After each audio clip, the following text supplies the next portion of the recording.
ನಾಯಂಡಹಳ್ಳಿ ಭಾಗದಲ್ಲಿದ್ದೀವಿ. ತುಂಬಾನೇ ಕಸನ ಹಾಕ್ತಾ ಇದ್ದಾರೆ. ಹಸು ಆಗಿರ್ಬೋದು, ನಾಯಿಗಳಾಗಿರ್ಬೋದು, ಅವಕ್ಕೇನು ಗೊತ್ತಾಗೋದಿಲ್ಲ. ಮೂಕ ಪ್ರಾಣಿಗಳು ಏನೋ ಅವ್ರಿಗೆ ಒಂದು ಆಹಾರ ಸಿಗುತ್ತೆ ಅಂತಂದು ಆ ಪ್ರಾಣಿಗಳು ಆಗ ತಿಂತಾ ಇರೋಕ್ಕೆ ಹೋಗ್ತಾ ಇರೋಂಥದ್ದು. ಗಾಡಿ ಬರ್ತದೆ, ಗಾಡಿ ಹಾಕಲ್ಲ ಅವರು. ಹೋದ ವಾರ ಎಲ್ಲ ಎತ್ತಿದ್ದಾರೆ, ಎತ್ತಿದ್ದಾರೆ. ಜನಗಳು ಎಷ್ಟೊತ್ತಿ ಹೇಳಿದ್ವಿ ಗಾಡಿ ಬಂದು ಕೇಳಲ್ಲ. ನಮ್ಮ ಪರ್ಸನಲ್ ದುಡ್ಡಿಂದ 10,000 ರೂಪಾಯಿ ಕೊಟ್ಬಿಟ್ಟು JCB ಇಂದ ತೆಗೆಸಿ ನೀಟ್ ಅಂಡ್ ಕ್ಲೀನ್. ಒಂದು ಇಷ್ಟು ಎಲೆನೂ ಇರಲಿಲ್ಲ. ಬರೋರೆಲ್ಲ ತಂದು ಅಲ್ಲಿ ಬಿಸಾಬಿಟ್ಟು ಹೋಗ್ತಾರೆ. ಆಗ್ಬೇಡ್ರಿ ಅಂತ ಹೇಳಿದ್ರೆ ನಿಮ್ಮ ಅಪ್ಪನ ಜಾಗ ಅಂತ ಕೇಳ್ತಾರೆ. ನಮಸ್ಕಾರ ವೀಕ್ಷಕರೇ, ನೀವು ನೋಡ್ತಾ ಇದ್ದೀರಾ ಸಪ್ತಶ್ಪ ಟಿವಿ ಕನ್ನಡ. ನಾನು ಚಂದ್ರಿಕಾ. ನಾವಿವತ್ತು ಬೆಂಗಳೂರಿನ ನಾಯಂಡಹಳ್ಳಿ ಭಾಗದಲ್ಲಿದ್ದೀವಿ. ಸೊ ಯಾಕೆ ಅಂತ ಅಂದರೆ ಕಸದ ಸಮಸ್ಯೆ ದಿನದಿನಕ್ಕೆ ಹೆಚ್ಚಾಗ್ತಲೇ ಇದೆ. GB ಹಲವಾರು ನಿರ್ಧಾರಗಳನ್ನ ಕೈಗೊಂಡಿದ್ರು ಸಹ ಎಲ್ಲಿ ಬೇಕಲ್ಲ ಕಸ ಆಗ್ತಾ ಇರೋವಂಥದ್ದು. ಇಲ್ಲಿ GB ಅವ್ರದ್ದು ಏನು ಸಮಸ್ಯೆ ಇದನ್ನೋ ಗೊತ್ತಿಲ್ಲ, ಅಥವಾ ಜನಸಾಮಾನ್ಯರ ಸಮಸ್ಯೆ ಏನೋ ಗೊತ್ತಿಲ್ಲ, ಎಲ್ಲಿ ಬೇಕಲ್ಲಿ ಕಸನ ಆಗ್ತಾ ಇರೋವಂಥದ್ದು. ಬೆಂಗಳೂರು ಅನ್ನೋದು ಸಿಲಿಕಾನ್ ಸಿಟಿ ಅಂತಲೇ ಕರಿತೀವಿ. ಆದರೆ ಸಿಲಿಕಾನ್ ಸಿಟಿಯಲ್ಲಿ ಒಂದು ಕರಾಳ ಮುಖ ಏನಪ್ಪ ಅಂದರೆ ರಸ್ತೆ ಸಮಸ್ಯೆ ಆಗಿರ್ಬೋದು, ಚರಂಡಿ ಸಮಸ್ಯೆ ಆಗಿರೋದು, ನೂರಾರು ಸಮಸ್ಯೆಗಳು, ಒಂದಲ್ಲ ಒಂದು ಸಮಸ್ಯೆಗಳು ಆಗ್ತಾನೆ ಇದೆ. ಈಗ ನಾವು ಕೂಡ ಈಗ ನಾಯಂಡಹಳ್ಳಿ ಭಾಗದಲ್ಲಿ ಇರುವಂಥದ್ದು ಈಗ ನಿಮಗೆ ತೋರಿಸ್ತಾ ಹೋಗ್ತೀವಿ. ನೋಡ್ತಾ ಇರ್ಬೋದು ನಿಮಗೆ ಯಾವ ರೀತಿಯಾದಂಥ ಕಸದ ಸಮಸ್ಯೆಗಳು ಎಷ್ಟು ಕಾಣಿಸ್ತಾ ಇದೆ ಅಂತ. ಎಲ್ಲಿ ಬೇಕಲ್ಲಿ ಎಷ್ಟು ಕಸನ ಈಗ ನೂರಾರು ಸಾವಿರಾರು ಚೀಲಗಳನ್ನ ಎಲ್ಲಿ ಬೇಕಂದ ತಂದುಬಿಟ್ಟು ಇಲ್ಲಿ ಹಾಕಿರೋವಂಥದ್ದು. ಸೊ ಇಲ್ಲಿ ತುಂಬಾ ಸಮಸ್ಯೆ ಆಗ್ತಾ ಇದೆ ಅಂತಲೂ ಜನಸಾಮಾನ್ಯರು ಹೇಳ್ತಾ ಇರೋವಂಥದ್ದು. ಇಲ್ಲಿ GB ಅವ್ರದ್ದು ತಪ್ಪಿದೆನೋ ಅಥವಾ ಜನಸಾಮಾನ್ಯವ್ರದ್ದು ತಪ್ಪಿದೆ ಅನ್ನೋದೇ ಗೊತ್ತಾಗ್ತಾ ಇಲ್ಲ. ನೀವು ನೋಡ್ತಾ ಇರ್ಬೋದು, ಇದು ಮೈಸೂರು ಮತ್ತು ಕೆಂಗೇರಿ ಹೋಗುವಂಥ ಮಾರ್ಗ ಮಧ್ಯದಲ್ಲಿ ಇರುವಂಥ ಈ ಒಂದು ಸಮಸ್ಯೆ. ನೀವು ಎಷ್ಟು ಸಮಸ್ಯೆ ಇಲ್ಲಿ ಎದುರಾಗ್ತಿದೆ ಅಂತ ನೋಡ್ತಾ ಇರ್ಬೋದು. ತುಂಬಾ ಕಸನ ಹಾಕ್ತಾ ಇದ್ದಾರೆ. ಬೆಳಗ್ಗೆ ಜನಸಾಮಾನ್ಯರು ಹೇಳುವಂಥದ್ದು ಸರಿಯಾದ ಸಮಯಕ್ಕೆ ಗಾಡಿಗಳು ಬರದೇ ಇರೋ ಕಾರಣದಿಂದಾಗಿ ನಾವು ಎಲ್ಲಿ ಬೇಕಲ್ಲಿ ಹಾಕ್ತೀವಿ ಅಂತ ಕೂಡ ಒಂದಿಷ್ಟು ಮಾಹಿತಿಗಳು ಬಂದಿರೋವಂಥದ್ದು. ಇನ್ನು GB ಹೇಳಿರುವಂಥದ್ದು ಮಾಹಿತಿ ಪ್ರಕಾರ ನೋಡ್ತಾ ಹೋದರೆ ನಾವು ಸರಿಯಾದ ಸಮಯಕ್ಕೆ ಬರ್ತೀವಿ, ಅವರು ಸಹ ಗಮನ ಹರಿಸ್ದೇ ಈ ರೀತಿಯಾಗಿ ಮಾಡ್ತಿದ್ದಾರೆ ಅನ್ನೋದು ಇನ್ನೊಂದಿಷ್ಟು ಜನ GB ಅವರು ಹೇಳಿರುವಂಥದ್ದು. ಸೊ ನೀವು ನೋಡ್ತಾ ಇರ್ಬೋದು ಎಲ್ಲಿ ಬೇಕಲ್ಲಿ ಎಷ್ಟು ಕಸ ಇದೆ ಅಂತ. ಎಷ್ಟೋ ಜನ ಮಕ್ಕಳಾಗಿರ್ಬೋದು, ದೊಡ್ಡವರಾಗಿರ್ಬೋದು, ವಯೋವೃದ್ಧರಾಗಿರ್ಬೋದು ಮೂಗು ಮುಚ್ಕೊಂಡು ಓಡಾಡ್ತಿದ್ದಾರೆ. ಈಗ ಸ್ಟೂಡೆಂಟ್ ಕೂಡ ಬರ್ತಾ ನೋಡ್ತಾ ಇರ್ಬೋದು, ಅವರು ಕೂಡ ಮೂಗು ಮುಚ್ಕೊಂಡು ಓಡಾಡ್ತಿದ್ದಾರೆ. ಇಲ್ಲಿ ಶಾಲಾ ಕಾಲೇಜ್ಗಳು ಇದ್ದಾವೆ, ಮೆಟ್ರೋಗೆ ಹೋಗುವಂಥ ಮಾರ್ಗ ಇದು. ಅದೇ ಕೆಂಗೇರಿ ಭಾಗಕ್ಕೆ ಹೋಗುವಂಥದ್ದು ಆಗಿರ್ಬೋದು, ಮೈಸೂರು ಭಾಗಕ್ಕೆ ಹೋಗುವಂಥ ಜನಗಳೆಲ್ಲ ಇಲ್ಲಿ ಒಂದು ಮೇನ್ ರೋಡಲ್ಲಿ ಇಲ್ಲದೆ ಇರ್ಬೋದು, ಆದರೆ ಈ ಹಿಂದೆ ರೋಡಲ್ಲಿ ಇರುವಂಥದ್ದು ಇದು ಒಂದು ಈ ಭಾಗದಲ್ಲಿ ಮಾತ್ರ ಅಲ್ಲ, ಸುಮಾರು ಕಡೆಗೆ ಇದೇ ಸಮಸ್ಯೆ ಆಗಿರೋದಂಥದ್ದು. ಕೆಲವು ನಾಯಂಡಹಳ್ಳಿ ಮಾತ್ರ ಅಲ್ಲ, ಹಲವಾರು ಕಡೆ ಇದೇ ರೀತಿಯಾದಂಥ ಸಮಸ್ಯೆ ಇದೆ. ನೋಡ್ತಾ ಇರ್ಬೋದು ಎಷ್ಟು ಎಲ್ಲಿ ಬೇಕಲ್ಲಿ ಕಸನ ಹಾಕಿರೋದು. ಈ ಪ್ರಾಣಿಗಳು ನೋಡ್ತಾ ಇರ್ಬೋದು ನೀವು, ಹಸು ಆಗಿರ್ಬೋದು, ನಾಯಿಗಳಾಗಿರ್ಬೋದು, ಅವಕ್ಕೇನು ಗೊತ್ತಾಗೋದಿಲ್ಲ. ಮೂಕ ಪ್ರಾಣಿಗಳು ಎಲ್ಲಿ ಬೇಕಲ್ಲಿ ಏನೋ ಅವ್ರಿಗೆ ಒಂದು ಆಹಾರ ಸಿಗುತ್ತೆ ಅಂತಂದು ಆ ಪ್ರಾಣಿಗಳು ಆಗ ತಿಂತಾ ಇರೋಕ್ಕೆ ಹೋಗ್ತಾ ಇರೋವಂಥದ್ದು. ಅವ್ರಿಗೂ ಸಹ ಅದರಿಂದ ತುಂಬಾ ಪ್ರಾಣ ಹಾನಿಗಳು ಆಗುವಂಥದ್ದು. ಇದು ಕೇವಲ ನಾಯಂಡಹಳ್ಳಿ ಸಮಸ್ಯೆ ಅಲ್ಲ, ತುಂಬ ಕಡೆ ಇದೇ ರೀತಿಯಾದ ಸಮಸ್ಯೆ ಇದೆ. ನೋಡ್ತಾ ಇರ್ಬೋದು ಎಷ್ಟು ರಾಶಿ ಕಸ ಹಾಕಿರುವಂಥದ್ದು ನೀವು ಗಮನಿಸ್ತಾ ಇರ್ಬೋದು. ಇದು ಕೇವಲ ನಾಯಂಡಹಳ್ಳಿ ಮಾತ್ರ ಅಲ್ಲ, ಸುಮಾರು ಸುತ್ತಮುತ್ತಲ ಬೆಂಗಳೂರಿಗೆ ಎಲ್ಲ ಭಾಗದಲ್ಲೂ ಇದೇ ರೀತಿಯಾದ ಸಮಸ್ಯೆಗಳಿದೆ. ಸಿಲಿಕಾನ್ ಸಿಟಿ, ಸ್ಮಾರ್ಟ್ ಸಿಟಿ ಅಂತೆಲ್ಲ ಕರಿತೀವಿ. ಆದರೆ ಎಲ್ಲಿ ಬೇಕಂದ್ರೆ ಕಸದ ಸಮಸ್ಯೆ, ನೀರಿನ ಸಮಸ್ಯೆ, ಚರಂಡಿ ಸಮಸ್ಯೆ, ರಸ್ತೆಗಳ ಸಮಸ್ಯೆ ತುಂಬ ಹೆಚ್ಚುತ್ತಲೇ ಇದೆ. ಇದಕ್ಕೆ ಯಾವ ರೀತಿಯಾದ ಕಡಿವಾಣ ಆಗ್ತಾರೋ ಗೊತ್ತಿಲ್ಲ. ಸರ್ಕಾರ ಎಷ್ಟೇ ನಿರ್ಧಾರಗಳನ್ನು ಕೈಗೊಂಡಿದ್ರು ಸಹ ಈ ರೀತಿಯಾದ ಸಮಸ್ಯೆಗಳು ದಿನಕ್ಕೆ ಹೆಚ್ಚುತ್ತಲೇ ಇದೆ. ಇದು ಕೇವಲ ಬೆಂಗಳೂರಲ್ಲೂ ಮಾತ್ರ ಅಲ್ಲ, ಎಲ್ಲ ಕಡೆ, ಎಲ್ಲ ಭಾಗದಲ್ಲೂ, ಎಲ್ಲ ಜಿಲ್ಲೆಗಳಲ್ಲೂ ಇದೇ ರೀತಿಯಾದಂಥ ಸಮಸ್ಯೆ ಇದೆ. ಈಗ ಫಸ್ಟ್ ನಿಮಗೆ ತೋರಿಸ್ತಾ ಇರುವಂಥ ನಾಯಂಡಹಳ್ಳಿ ಭಾಗದ ಒಂದು ಸಮಸ್ಯೆ. ಯಾಕಂದರೆ ಇಲ್ಲಿ ಅತಿ ಹೆಚ್ಚಾದ ರಾಶಿ ಕಸ. ಈಗ ನನಗೂ ಸಹ ಇಲ್ಲಿ ನಿಂತ್ಕೊಂಡು ಮಾತಾಡಲಿಕ್ಕೆ ಆಗ್ತಾ ಇಲ್ಲ, ಅಂಥದ್ರಲ್ಲೂ ಸಹ ನಾನು ಮಾತಾಡ್ತಿದ್ದೀನಿ. ಯಾಕಂದರೆ ಸಮಸ್ಯೆಗಳನ್ನ ನಮ್ಮ ಒಂದು ಕರ್ತವ್ಯ ಏನಪ್ಪ ಅಂದರೆ ಸಮಸ್ಯೆಗಳನ್ನ ಜನರಿಗೆ ತೋರಿಸುವಂಥ ಕೆಲಸನ ನಾವು ಕೂಡ ಮಾಡ್ತಾ ಇದ್ದೀವಿ. ಈಗ ಒಂದಿಷ್ಟು ಜನ ಓಡಾಡ್ತಿದ್ದಾರೆ, ಅವ್ರಿಗೂ ನಾವು ಮಾತಾಡಿಸುವಂಥ ಪ್ರಯತ್ನ ಪಡ್ತೀವಿ. ಈಗ ನೋಡ್ತಾ ಇರ್ಬೋದು ಎಷ್ಟು ಕಸ, ನನಗೆ ಹೇಳಲಿಕ್ಕೆ ಸಾಧ್ಯ ಇಲ್ಲ, ಅಷ್ಟು ಕಸ ಇದೆ. ದಯವಿಟ್ಟು ಪ್ರತಿಯೊಬ್ಬರು ಸಹ ನಿಮ್ಮ ಮನೆಯಲ್ಲಿ ಕಸ ಇರೋದನ್ನ ಬೆಳಗಿನ ಸಮಯದಲ್ಲಿ ಗಾಡಿಗಳು ಬಂದಾಗ ಒಂದು ಕಸನ ಹಾಕಿ, ಹಸಿ ಕಸ, ಒಣ ಕಸ ಅಂತ ಬೇರೆ ಬೇರೆ ಕಸನ ಮಾಡಿ ಹಾಕಿದರೆ ತುಂಬಾ ಒಳ್ಳೆಯದಾಗುತ್ತೆ, ಪರಿಸರಕ್ಕೂ ಒಳ್ಳೆಯದಾಗುತ್ತೆ. ಅವರ ಒಂದು ಬೆಳಗ್ಗೆ ಬರುವಂಥ BBMP ಕಾರ್ಮಿಕರಿಗೂ ಸಹ ತುಂಬ ಕೆಲಸ ಕೂಡ ಕಡಿಮೆ ಆಗುತ್ತೆ. ಎಲ್ಲಿ ಬೇಕಲ್ಲಿ ನೀವು ಕಸಗಳು ಹಾಕ್ತಾ ಹೋದಾಗ ಅವರು ಕೆಲಸ ಜಾಸ್ತಿ ಆಗುತ್ತೆ, ಪರಿಸರ ಮಾಲಿನ್ಯ ಆಗ್ತಾ ಹೋಗುತ್ತೆ. ಸ್ಮಾರ್ಟ್ ಸಿಟಿ, ಸಿಲಿಕಾನ್ ಸಿಟಿ, ಆರ್ಥಿಕ ನಗರ, ಉದ್ಯಾನ ನಗರ ಅಂತೆಲ್ಲ ಕರೆಯುವಂಥ ಬೆಂಗಳೂರನ್ನ ಈ ರೀತಿಯಾದಂಥ ಕರಾಳ ಮುಖ ನೀವು ನೋಡ್ತಾ ಇರ್ಬೋದು ಯಾವ ರೀತಿಯಾಗಿದೆ. ಒಂದಲ್ಲ ಎರಡಲ್ಲ, ಇದು ದಿನೇ ಹಿಂಗೆ ಹೋಗ್ತಾನೆ ಇದೆ. ಹಲವಾರು ಸಮಸ್ಯೆಗಳು ನಮಗೆ ಬರ್ತಾ ಇರೋವಂಥದ್ದು. ನಾವು ಹಾಗಾಗಿ ಈಗ ಫಸ್ಟು ಈ ಒಂದು ಸಮಸ್ಯೆನ ತೊಗೊಂಡು ತೋರಿಸ್ತಾ ಇರೋವಂಥದ್ದು. ನೋಡಿ ನೀವು ಎಷ್ಟು ರಾಶಿ ಇದೆ ನೋಡಿ, ಹೇಳಲಿಕ್ಕೆ ಸಾಧ್ಯ ಇಲ್ಲ. ಮನೆಯಿಂದ ಕಟ್ಕೊಂಬಂದು ಎಲ್ಲಿ ಬೇಕೆಲ್ಲ ಹಾಕ್ತಾರೆ. ಈಗ ನೋಡ್ತಾ ಇರ್ಬೋದು ಎಷ್ಟೋ ಜನ ಇಲ್ಲಿಂದ ಮೆಟ್ರೋಗೆ ಹೋಗ್ಬೇಕಂದ್ರೆ ಇದೇ ದಾರಿನೇ ಉಪಯೋಗಿಸ್ತಾರೆ. ನಾಯಂಡಹಳ್ಳಿ ಭಾಗದ ಎಲ್ಲರೂ ಆಗಿರ್ಬೋದು, ಮೈಸೂರಿಗೆ ಹೋಗಬೇಕು ಅಥವಾ ಕೆಂಗೇರಿಗೆ ಹೋಗಬೇಕು, ಮೆಜೆಸ್ಟಿಕ್ ಹೋಗಬೇಕು ಅಂತಂದರೆ ಇದೇ ಭಾಗವನ್ನು ಬಳಸ್ಬಿಟ್ಟು ಮಾರ್ಗಧಾರಿನ ಯೂಸ್ ಮಾಡ್ತಾರೆ. ಆದರೆ ಹೋಗೋವಂಥ ಸಮಯದಲ್ಲಿ ಮುಚ್ಕೊಂಡು ಹೋಗೋಂಥ ಪರಿಸ್ಥಿತಿ ಬಂದಿದೆ. ಇದು ಯಾರ ಸಮಸ್ಯೆ ಅಂತ ಹೇಳಲಿಕ್ಕೆ ಸಾಧ್ಯನೇ ಇಲ್ಲ. ಇಲ್ಲಿ ಪ್ರತಿಯೊಬ್ಬರೂ ಸಹ ಅರ್ಥಕೊಂಡು ನಡಿಬೇಕಾಗುತ್ತೆ. ಯಾಕಂದರೆ ಜನರು ಸಹ ಇದಕ್ಕೆ ಬೆಂಬಲ ಸಲ್ಲಿಸಬೇಕು. ಯಾಕಂದರೆ ಈ ಒಂದು ಸಮಸ್ಯೆ ಮಾಡ್ತಿರೋದು ಜನರು ಏನು ಹೇಳ್ತಾರೆ, ನಮಗೆ ಗಾಡಿ ಸರಿಯಾದ ಸಮಯಕ್ಕೆ ಬರೋಲ್ಲ, ಆಫೀಸ್ಗೆ ಹೋಗೋ ಟೈಮ್ಗೆ ಕರೆಕ್ಟಾಗಿ ಬರೋಲ್ಲ ಅಂತ ಹೇಳ್ತಾರೆ. ಇಲ್ಲಿ ಯಾರ್ದು ಸಮಸ್ಯೆ ಅಂತಲೇ ಹೇಳೋಕ್ಕಾಗಿಲ್ಲ. ಅದಕ್ಕೆ ನಾವು ಏನು ಮಾಡ್ತದ್ದು, ಸರ್ಕಾರಕ್ಕೆ ಎಚ್ಚರಿಸ್ತಾ ಇರುವಂಥದ್ದು. ಈ ರೀತಿಯಾದಂಥ ಎಲ್ಲಿ ಬೇಕಲ್ಲಿ ಕಸ ಹಾಕಿದರೆ ನಮ್ಮ ಒಂದು ಬೆಂಗಳೂರು ಅನ್ನೋದು ಯಾವ ರೀತಿಯಾಗಿ ಸ್ಮಾರ್ಟ್ ಸಿಟಿ ಆಗುತ್ತೆ ನೀವೇ ಹೇಳಿ. ಸೊ ಇದನ್ನೆಲ್ಲ ನೋಡಿದ್ರೆ ನಮಗೆ ಒಂಥರ ಅಸಹ್ಯ ಆಗುತ್ತೆ. ಇದು ಜನಸಾಮಾನ್ಯರು ಇದನ್ನ ಅರ್ಥಕೋಬೇಕು. ಪ್ರತಿದಿನ ಇದೇ ರೀತಿಯಾದಂಥ ಸಮಸ್ಯೆಗಳು, ಹಲವಾರು ಸಮಸ್ಯೆಗಳಿದೆ. ಅದೇ ಬಿಟ್ಟರೆ ಇದೇ ರೀತಿಯಾದ ಸಮಸ್ಯೆಗಳು ಜನ ಮಾಡ್ತಾ ಇದ್ದಾರೆ ಅಂದಾಗ ಅದನ್ನ ಹೇಳಲಿಕ್ಕೆ ಸಾಧ್ಯ ಇಲ್ಲ. ಒಂದಿಷ್ಟು ಜನ ನಾನು ಮಾತಾಡಿಸ್ತಾ ಹೋಗ್ತೀನಿ. ಈಗ ಅವ್ರಿಗೆ ಏನು ಹೇಳ್ತಾರೆ ಏನು ಅಂತಂದು ಅವ್ರನ್ನೇ ಕೇಳೋಣ ಬನ್ನಿ.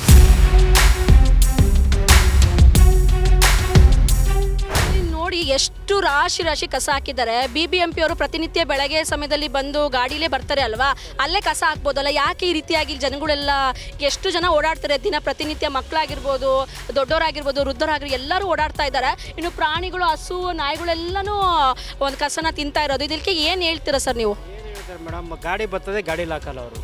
ಹೋದ ವಾರ ಎಲ್ಲ ಎತ್ತಿದ್ದಾರೆ, ಎತ್ತಿದ್ರು ತಂತಂದಿಲ್ಲ ಹಾಕ್ತಾರೆ. BBMP ಅವ್ರಿಗೆ ಅಷ್ಟೊಂದು ಹೇಳೋದು, ಗಾಡಿ ಹಾಕಿದ್ಮೇಲೆ ಗಾಡಿ ತಗೊಂಡು ಗಾಡಿ ಹಾಕ್ರಿಂದ, ಗಾಡಿ ಹಾಕಿದ್ರು ಕೇಳಲ್ಲ ಜನಗಳು. ಇಲ್ಲಿ ಹಾಕಿ ಡೈಲಿ ಸ್ಮೆಲ್ ಬರ್ತದೆ, ಹೋಗೋ ದಾರಿಯಲ್ಲಿ ಎಷ್ಟು ಹೇಳಿದ್ರು. ಇನ್ನು BBMP ಅವ್ರು ಇಲ್ಲಿ ಗಾಡಿ ತಂದು ಅಲ್ಲಿ ಮನೆ ಹತ್ರನೇ ಬರ್ತಾರಲ್ವ, ಅವ್ರು ಯಾರ್ದು ಸಮಸ್ಯೆ ಇಲ್ವಲ್ಲ? BBMP ಅವ್ರದ್ದು ಏನೂ ಸಮಸ್ಯೆ ಇಲ್ಲ. ಬರ್ತಾರೆ, ಮನೆ ಹಾಕ್ತಾರೆ. ಇಲ್ಲಿ ಮನೆ ತೆಗ್ತಿರೋ ಒಂದೊಂದು ಟೈಮ್ ಬರಲ್ವಲ್ಲ, ಬರ್ದಿದ್ದಾಗೆ ಗಾಡೀಲಿ ಎತ್ಕೊಂಬಂದು ಬಿಸಾಕೊಂಡು ಹೋಗ್ತಾರೆ. ಇನ್ನು ಕರೆಕ್ಟ್ ಟೈಮಿಗೆ ಬರುತ್ತಾ ಏನು ಗಾಡಿ ಏನಂತ ಸರ್? ಕರೆಕ್ಟ್ ಬರ್ತದೆ, ಒಂದಿನ ಬರ್ತದೆ, ಒಂದೊಂದು ದಿನ ಬರಲ್ಲ ಗಾಡಿ. ಈಗ ಯಾರ್ದು ತಪ್ಪು ಅಂತ ಹೇಳ್ತೀರಾ ಸರ್ ನೀವೀಗ? ತಪ್ಪರು BBMP ಅವ್ರು ಮಾಡ್ತಾರೆ, ಕೆಲಸ ಇಲ್ಲ ಅಂತ ಹೇಳಲ್ಲ. ಅವ್ರ ಕೆಲಸ ಕರೆಕ್ಟಾಗಿ ಮಾಡ್ಕೊತ ಹೋಗ್ತಾ ಇದ್ದಾರೆ. ಮಾಡ್ಕೊಂಡು ಹೋಗ್ತಾರೆ. ಈ ಜನಗಳು ಏನು ಮಾಡ್ತೀಯ, ಮನೆಗೆ ಮಡಗಿರ್ತಾರಲ್ಲ, ಡ್ಯೂಟಿಗೆ ಹೋಗ್ಬೇಕಾದ್ರೆ ಗಾಡೀಲಿ ಎತ್ಕೊಂಬಂದು ಬಿಸಾಕೊಂಡು ಹೋಗ್ತಾ ಇರ್ತಾರೆ. ನಿನ್ನೆ ಹೋದ ವಾರ ಎತ್ತಿದ್ದಾರೆ, ಎತ್ತಿ ಈ ವಾರ ಎಲ್ಲ ಫುಲ್ಲು ಸ್ಟಾಕ್ ಆಗಿ ಇದಾಗಿದೆ ವಸ್ತು. ಇದು ಜಸ್ಟ್ ಒಂದು ವಾರದ ಮಾತ್ರ ಕಸ ಇಲ್ಲೆಲ್ಲ ಇರೋದೆಲ್ಲ ಒಂದೇ ವಾರದ ಮಾತ್ರ. ಡೈಲಿ ಎತ್ಕೊಂಡಿದ್ದಾರೆ. ಇಲ್ಲಿ BBMP ಅವರು ಪ್ರತಿ ಸಲ ವಾರಕ್ಕೊಂದ್ಸಲಿ ಬಂದು ಎಲ್ಲ ಕ್ಲೀನ್ ಮಾಡ್ಕೊಂಡು ಹೋಗ್ತಾರೆ. ಅವ್ರದ್ದು ಏನು ತಪ್ಪಿಲ್ಲ.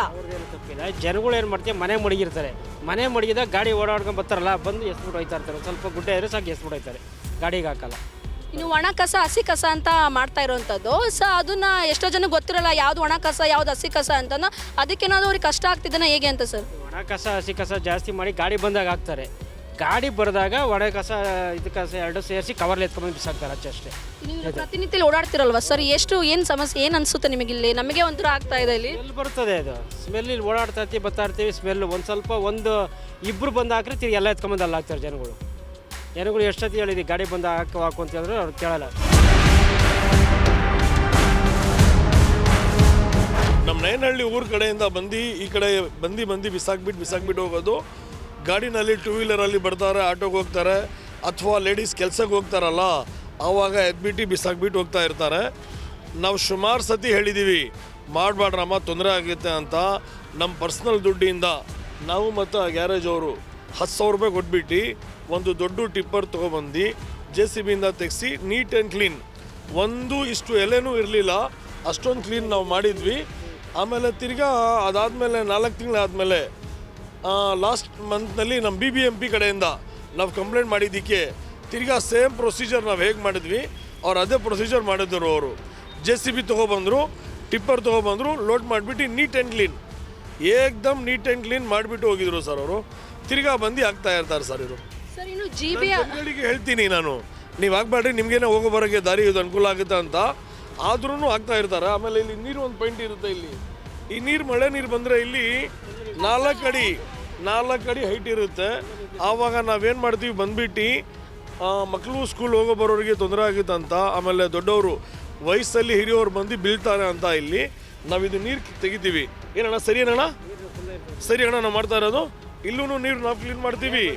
ಆಮೇಲೆ ಈ ಅಂಡರ್ ಪಾಸಲ್ಲಿನೂ ನೀರು ನಾವು ಕ್ಲೀನ್ ಮಾಡ್ತೀವಿ, ಜನಗಳಿಗೆ ಹೋಗೋ ಬರೋರಿಗೆ ತೊಂದರೆ ಆಗುತ್ತೆ ಅಂತ. ನಮ್ಮ ಕಡೆಯಿಂದ ನಾವು ನಿಮ್ಮ ಮಾಧ್ಯಮ ಮುಖಾಂತರ ಹೇಳ್ತೀವಿ, ಜನಗಳಿಗೇನೆ ಅನುಕೂಲ ಆಗಬೇಕಂತಾನೆ ಇದು ನಮ್ಮ ಸರ್ಕಾರದಿಂದ ಮಾಡ್ತಾ ಇರೋದು. ಅವ್ರು ಒಬ್ಬರಿಂದ 100 ಜನ ಮಾಡ್ತಾರೆ, 100ರಿಂದ 1000 ಜನ ಮಾಡ್ತಾರೆ. ನೋಡಿ ಎಷ್ಟು ರೋಡು ಇರೋದಿದು. ಒಬ್ರು ಇಬ್ರು ಮಾಡೋಂಥ ಕೆಲಸ ಅಲ್ಲ ಸರ್, ಸಾವಿರಾರು ಜನ ಈಗ ಮಂದಿ ನೋಡಿದ್ರೆ ಗೊತ್ತಾಗುತ್ತೆ ಎಷ್ಟು ಚೀಲಗಳು, ಎಷ್ಟು ರಾಶಿ ರಾಶಿ ಕಸ ಇದೆ ಅಂತ. ಒಬ್ಬರು ಇದಿಲ್ಲ, ಒಬ್ಬರು ಮಾಡಿದ್ರೆ 10 ಜನ ಮಾಡ್ತಾರಮ್ಮ, 10 ಜನ ಮಾಡಿದ್ರೆ 100 ಜನ ಮಾಡ್ತಾರೆ. ಮುಂಚೆ ಇಲ್ಲಾಗ್ತಾ ಇದ್ರು, ಇವಾಗ ಅಲ್ಲಾಗ್ತಾ ಇದ್ದಾರೆ. 40 ಅಡಿ ರೋಡ್ ಇದು, 30 ಅಡಿ ಕಚರ ಹಾಕಿದ್ದಾರೆ. ಹಾಂ, 40 ಅಡಿ ರೋಡ್ ಸರ್ ಇದು, 30 ಅಡಿ ನೀವು ಗಾರ್ಬೇಜ್ ಹಾಕಿರ್ತಾರೆ, ಬೇರೆ 10 ಅಡಿನಲ್ಲಿ ಹೋಗಿ ಬರಬೇಕು. ಅದನ್ನ ಸ್ವಲ್ಪ ಜನಗಳೇ ಅರ್ಥ ಮಾಡ್ಕೊಳ್ಳಿ. ನಿಮಗೇನೆ ಮಾಡಿರೋದು ಸರ್ಕಾರ, ನಿಮಗೋಸ್ಕರನೇ, ನಿಮ್ಮ ಚೆನ್ನಾಗಿರೋಗೋಸ್ಕರನೇ. BBMP ಕಡೆಯಿಂದ ಗಾಡಿಗಳು ಬರುತ್ತೆ, ಅಲ್ಲೇ ಹಾಕಿ. BBMPಯವರು ಎಲ್ಲಿ ಬೇಕಲ್ಲಿ ಕಸ ಹಾಕಿದ್ರೆ 3,000 ರೂಪಾಯಿ ದಂಡ ಹಾಕಬೇಕು ಅಂತಂದು CCTV ಎಲ್ಲಿ ಕಸ ಹಾಕ್ತಾರೋ ಅಲ್ಲಿ CCTV ಏನಾದರೂ ಇದು ಮಾಡಿದ್ದಾರೆ ಅಂತ ಹೇಳಿದ್ದಾರೆ. CCTV ನೋಡಿ, ಅಲ್ಲಿ CCTV ಕೂಡ ಇದೆ. CCTV ಕೂಡ ಇದ್ರೂ ಸಹ ಯಾರು ಸಹ ತಲೆ ಕೆಡಿಸ್ಕೊಳ್ದೆ ಎಲ್ಲಿ ಬೇಕಲ್ಲಿ ಕಸ ಹಾಕ್ತಾ ಇರೋವಂಥದ್ದು. ಸೊ ಇವರು ಸಹ ಹೇಳ್ತಾ ಇದ್ದಾರೆ, ನಾವು ಕೂಡ ಪರ್ಸ್ನಲ್ ದುಡ್ಡು ತೊಗೊಂಡ್ಬಿಟ್ಟೇ ಇಲ್ಲಿ ಮಾಡಿರುವಂಥದ್ದು, ಕಸ ಎಲ್ಲ ನಾವೇ ತೆಗ್ಸಿದ್ದೀವಿ ಓನಾಗಿ, ನಮ್ಮ ಒಂದು ಸ್ವಂತ ದುಡ್ಡಿನಿಂದ ಅಂತ ಹೇಳ್ತಾ ಇದ್ದಾರೆ. BBMPಯವರು ಕರೆಕ್ಟ್ ಸಮಯಕ್ಕೆ ಬಂದುಬಿಟ್ಟು ಎಲ್ಲನೂ ಸಹ ಕ್ಲೀನ್ ಮಾಡ್ತಾರೆ, ವಾರ ಬಂದು ಕ್ಲೀನ್ ಮಾಡ್ತಾರೆ. ಆದರೂ ಸಹ ಜನಸಾಮಾನ್ಯರು ಬಂದುಬಿಟ್ಟು ಎಲ್ಲಿ ಬೇಕಲ್ಲಿ ಕಸ ಹಾಕ್ತಿದ್ದಾರೆ ಅಂತ ಹೇಳ್ತಾ ಇರೋವಂಥದ್ದು. ಸೊ ಸರ್, ಏನು ಕ್ರಮ ತಗೋಬೇಕು ಅಂತ, ಯಾರು ತಗೋಬೇಕು? ಈಗ ಸರ್ಕಾರ ಕರೆಕ್ಟಾಗಿ ಎಲ್ಲ ಮಾಡ್ತಾ ಇದ್ದಾರೆ ಅಂತ ಇಬ್ಬರು ಮಾರ್ಷಲ್ಗೆ ಮಡಗ್ಬಿಟ್ರೆ ಬೆಳಗ್ಗೆ ಸರ್, ಬೆಳಗ್ಗೆ 9ರಿಂದ 10 ಗಂಟೆ ತನಕ ನಾವಿರ್ತೀವಿ ಇಲ್ಲಿ, ನಮ್ಮ ಎದುರುಗಡೆ ಫ್ಯಾಕ್ಟ್ರಿ ಇರೋದು. ಬೇರೆ ಬೆಳಗಿಂದ ಹೊತ್ತು ಆಮೇಲೆ ನೈಟಲ್ಲಿ ಹೊತ್ತು 2 ಅವರ್ ಮಾರ್ಷಲ್ ಮಡಗ್ಬಿಟ್ರೆ ಇದಕ್ಕೆ ಪರಿಹಾರಮ್ಮ, ಇದಕ್ಕೆ ಅದೇ ಪರಿಹಾರಮ್ಮ, ಬೇರೆ ಏನಿಲ್ಲ. ಯಾಕಂದರೆ ಜನಗಳು ಊರಿಂದ ಬರ್ತಾ ಇರ್ತಾರಲ್ಲ, ನಾವು ಹಾಕಿದ್ರೆ ಅವ್ರು ಹಾಕ್ತಾರೆ, ಹಾಕ್ಬೇಡ್ರಿ ಅಂತ ಹೇಳಿದರೆ ನಿಮ್ಮ ಅಪ್ಪನ ಜಾಗ ಅಂತ ಕೇಳ್ತಾರೆ. ಹೇಳಿದಾರಪ್ಪ, ಹೇಳಿದ್ದಾರೆ, ನಮ್ಮ ಕಿವಿಯಿಂದ ನಾವು ಕೇಳಿದ್ದೀವಿ. ಇದೆ ಅಂತ ಬರುತ್ತೆ, ನಾವು ನೋಡ್ತೀವಲ್ಲ ಹೋಗೋ ಬರೋರಿಗೆಲ್ಲ ತೊಂದರೆ ಆಗಿದ್ದಂತ. ಸೊ ಅಷ್ಟೇ ಸರ್, ಇದಕ್ಕೆ ಪರಿಹಾರ ಏನಂದರೆ ಇಬ್ಬರು ಮಾರ್ಷಲ್ ಸರ್, ಬೆಳಗ್ಗೆ 1-2 ಅವರು, ನೈಟಲ್ಲಿ 1-2 ಅವರ್ ಸರ್. ಇದು ಮಾಡಿಬಿಟ್ರೆ ಅದು ಬಿಟ್ಟರೆ ಬೇರೆ ಪರಿಹಾರ ಇಲ್ಲ ಇಲ್ಲಿ, ಅಷ್ಟೇ ಪರಿಹಾರ ಅಮ್ಮ. Thank you sir. ದೀಪಾಂಜಲಿ ನಗರಿಂದ ನಮಗೆ ಇದು ಶಾರ್ಟ್ಕಟ್ ಆಗುತ್ತೆ, ಆದರೆ ಇಲ್ಲಿ ಬರುವಾಗ ಮೂಗು ಮುಚ್ಕೊಂಡು ಹೋಗಬೇಕು, ಫ್ಯಾಮಿಲಿ ಕರ್ಕೊಂಡು ಬರೋಂಗಿಲ್ಲ. ಆ ಥರ ತುಂಬ ಗಲೀಜಾಗಿದೆ, ಓಡಾಡೋಕ್ಕೂ ಆಗಲ್ಲ. ಆದರೆ ಏನು ಮಾಡೋಕ್ಕಾಗಲ್ಲ, ಇಲ್ಲಿಂದ ಓಡಾಡಬೇಕಾಗಿದೆ. ಆ ಥರ ಪರಿಸ್ಥಿತಿ ಆಗಿದೆ. ಹಾಂ, ಹೌದೌದು. ಈಗ ನಾವಿರೋದು ಇಲ್ಲಿ ದೀಪಾಂಜಲಿ ನಗರ, ಅಲ್ಲಿಂದ ಬರುವಾಗ ಹೋಗುವಾಗ ನಮಗೆ ಇದು ಶಾರ್ಟ್ಕಟ್. ಆದರೆ ಇದೇ ಥರ ಕಸ ಬಿದ್ದಿದೆ, ಯಾರು ನೋಡೋರಿಲ್ಲ, ಹೇಳೋರಿಲ್ಲ. ತಗೊಂಡಿಲ್ಲ ಮೇಡಮ್, ಇಲ್ಲಿ ನೋಡಿ ಹೆಂಗೆ ಕಾಣ್ತಾ ಇದೆ ಅಲ್ಲ, ಕಣ್ಣು ಮುಂದೆನೇ ತಗೊಂಡಿಲ್ಲ ಅಂತ ಅನಿಸ್ತಾ ಇದೆ. ಬರ್ತಾ ಇರಬೇಕು. ಮಾಡಿಲ್ಲ ಮೇಡಮ್, ಇಲ್ಲಿ ನೋಡಿದ್ರೆ ಅಂತೂ ಮಾಡಿಲ್ಲ ಅಂತ ಕಾಣಿಸ್ತಾ ಇದೆ. ಸರಿ, ಅದೇ ಕಸ ಎಲ್ಲ ತೆಗಿಬೇಕು. ಮತ್ತು ಈ ಕಸ ಯಾರು ಹಾಕ್ತಾ ಇದ್ರಲ್ಲ, ಅವ್ರಿಗೆ ಒಂದು ಏನಾದ್ರು ಸ್ಟೋರೇಜ್ ಥರ ಮಾಡಿ ಅದ್ರಲ್ಲಿ ಕಸ ಹಾಕಿ ಅವ್ರು ಒಯ್ಯೋ ಥರ ಏನಾದರೂ ಒಂದು ಇದು ಮಾಡಬೇಕಂತ ನಮ್ಮ ಅನಿಸಿಕೆ. ಜನ ಅಂತೂ ಮಾಡಲೇಬೇಕು, ಜನ ಅವ್ರದ್ದು ತುಂಬ ರೆಸ್ಪಾನ್ಸ್ ಇದೆ. ಆದರೆ BBMP ಅವ್ರು ಇಲ್ಲಿ ಏನಾದರೂ ಕಸ ಹಾಕೋಕ್ಕೆ ಏನಾದರೂ ಒಂದು ಸ್ಟೋರೇಜ್ ಥರ ಇಟ್ಟು ಅವ್ರು ಕಸ ಹಾಕ್ತಾರೆ, ಅದ್ರಲ್ಲಿ ಹಾಕ್ತಾರೆ, ಅವ್ರು ಒಯ್ಯೋ ಥರ ಆ ಥರ ಒಂದು ಸಿಸ್ಟಮ್ ಆಗಬೇಕಂತ ನಮ್ಮ ಅನಿಸಿಕೆ. ಮೇಡಮ್, ಅಲ್ಲಿ ಓಡಾಡೋಕ್ಕೂ ಆಗಲ್ಲ, ಸೊಳ್ಳೆ ಕಾಟ ಜಾಸ್ತಿ. ಇನ್ನೊಂದು ಬರೋರೆಲ್ಲ ತಂದು ಅಲ್ಲಿ ಬಿಸಾಬಿಟ್ಟು ಹೋಗ್ತಾರೆ. ಅವ್ರಿಗೆ ಕೇಳಿದ್ರೆ ನಮ್ಮ ಮನೇಲಿ ಗಾಡಿ ಬರಲ್ಲ ಅಂತಾರೆ. ಇಲ್ಲಿ ನೋಡಿದ್ರೆ ಫುಲ್ ರೋಡಲ್ಲಿ ಗಾಡಿಗಳು ಓಡೋಕೆ ಕೂತಂದರೆ ಗಾಡಿಗಳು ಸ್ಕಿಡ್ಡಾಗಿ ಬೀಳ್ತವೆ. ಅಲ್ಲಿ ಯಾರು ಕೇಳಲ್ಲ. ಮಳೆಗಿನಾರ ಬಂದರೆ ನೀರು ತುಂಬಿಬಿಟ್ರೆ ಭಾಳ ಅಸಹ್ಯ ರೋಗ ಭಾಳ ಇದು ಬರ್ತದೆ. ಅದು ಕೇಳಿದ್ರೆ ಯಾರು ಬರೋದೇ ಇಲ್ಲ. ಅಲ್ಲಿ ಯಾವಲ್ಲರೋ ಒಂದು ಸತಿ ಬರ್ತಾರೆ, ತುಂಬ್ಕೊಂಡು ಹೋಗ್ತಾರೆ. ತಿರ್ಗಾ 1-2 ದಿನ ಆದ ತಕ್ಷಣ ಫುಲ್ ತುಂಬೈತದೆ. ಅದು ತಿರ್ಗಾ ಹಂಗೆ ಸುರಿತಾರೆ, ಹೋಯ್ತಾ ಇರ್ತಾರೆ. ಯಾರು ಬಗೆಯಲ್ಲ. BBMP ಅವ್ರು ಬಂದು ತೊಗೊಂಡೋದ್ರೇ ಅದು ಬೆಟ್ರು. ಬರೋದೇ ಇಲ್ಲ ಅವರು. ವಾರಕ್ಕೊಂದ್ಸತಿನೂ ಬರ್ತಾ ಇಲ್ಲ ಮೇಡಮ್. ಅಲ್ಲಿ ಸುಮಾರು ನೋಡಿ, ಎಷ್ಟು ದಿನ ಆಗೈತೆ ಅದು. ವಾರಕ್ಕೊಂದ್ಸತಿ ಕಾಣ್ತದ ನಿಮ್ಗೆ? ಅದು ತುಂಬ ದಿನ ಆಗೈತೆ, 15-20 ದಿನ ಮೇಲೆ ಆಯ್ತದೆ. ಯಾವಾಗಲೂ ಈ ಥರ ದಿನ ಆದರೆ ಬರ್ತಾರೆ, ಎತ್ಕೊಂಡೋಗ್ತಾರೆ ಅಷ್ಟೇ. ತಿರ್ಗಾ ಯಾವತ್ತು ಬರಲ್ಲ ಅವರು. ಹೌದು ಭಾಳ ತೊಂದರೆ. ಈಗ ಬೇಸಿಗೆ ಅಲ್ವಾ, ಕಾಲರಾಗಿಲ್ಲ ಆದರೆ ಜಾಸ್ತಿ ತುಂಬ ಎಫೆಕ್ಟ್ ಆಗುತ್ತೆ. ಅದು ಯಾರು ಇದಕ್ಕೆ ಸಂಬಂಧಪಟ್ಟರು ಬಂದು ಅದಕ್ಕೆ ಏನಾರು ಆಕ್ಷನ್ ತಗೋಬೇಕು. ಅದು ಎಲ್ಲ ಅನ್ಸುತ್ತೆ, ನೋಡ್ತಾ ಇದ್ದೀರ ನೀವು, ಅನ್ಸಿದ್ರೆ ಇರ್ತಿತ್ತ ಇದು ಏನೋ. ಅದು ಇನ್ನೊಂದೇನು ಗೊತ್ತಾ, ಗಾಡಿಗಳು ಕರೆಕ್ಟಾಗಿ ಮನೆ ಹತ್ರ ಬಂದರೆ ತಂದು ಹಾಕೋದು ಇಲ್ಲ ಅವರು. ಕೆಲವು ಟೈಮಲ್ಲಿ ಬರ್ತಾರೆ, ಅವರು ಎಲ್ಲೋ ಹೋಗಿರ್ತಾರೆ, ಅವಾಗ ಬರ್ತಾರೆ, ಸಿಗಲ್ಲ. ಡೈಲಿ ಬಂದು ವಿಸಿಟ್ ಮಾಡಿದ್ರೆ ಒಂದು ಟೈಮ್ ಬಂದರೆ ಕರೆಕ್ಟಾಗಿ ಕ್ಲಿಯರ್ ಆಗುತ್ತೆ. ಅದು ಬೆಳಗ್ಗೆ ಬರ್ತಾರೆ, ತಂದು ಸುರಿದ್ಬಿಟ್ಟು ಹೋಯ್ತಾ ಇರ್ತಾರೆ. ಯಾರು ಮಾಡಲ್ಲ. ಅಲ್ಲ, ಮಾಡಬೇಕದು ಕರೆಕ್ಟ್. ಅದು ಹಸಿ ಕಸ ಒಣ ಕಸ ಮಾಡಬೇಕದು. ಅದು ಮಾಡಲಿಲ್ಲ ಅಂದರೆ ತಂದು ಅವ್ರು ತಗೊಳ್ಳಲ್ಲ ಅಂದ್ಬಿಟ್ಟು ಇಲ್ಲಿ ತಂದು ಸುರ್ಬಿಡ್ತಾರೆ. ಅವ್ರು ಏನು ಮಾಡ್ತಾರೆ ಗೊತ್ತಾ, ಗಾಡಿಯವರು ಹಸಿ ಕಸ ಒಣ ಕಸ ಮಾಡಿ ಸಪ್ರೇಟ್ ಮಾಡಿ ಕೊಡಿ ಅಂತಾರೆ. ಕೆಲವರು ಮಾಡೋಕೆ ಸೋಮಾರಿತನ ಮಾಡ್ತಾರೆ. ಅದನ್ನು ಮಾಡ್ತಾರೆ, ಎಲ್ಲ ತಗೊಂಬಂದು ಒಂದೇ ಸರಿ ಸುರ್ಬಿಟ್ಟು ಹೋಗ್ಬಿಡ್ತಾರೆ.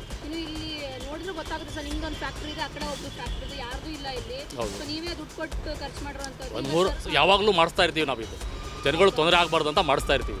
5,000, 5,000, 2,000, 3,000, 10,000 ಗಂಟೆ ಕೊಡ್ತೀವಿ. ಕೊಟ್ಬಿಟ್ಟು ತುಂಬಿಸ್ಕೊಂಡು ಹೋಗೋದು.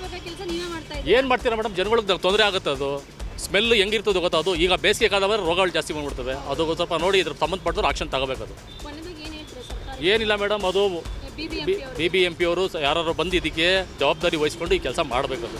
ಇನ್ನೊಂದು ಕರೆಕ್ಟಾಗಿ ಟೈಮ್ ಪ್ರಕಾರ ಗಾಡಿ ಮನೆಗಳ ಹತ್ರ ಹೋದರೆ ಈ ಥರ ಸ್ಥಿತಿ ಬರಲ್ಲ.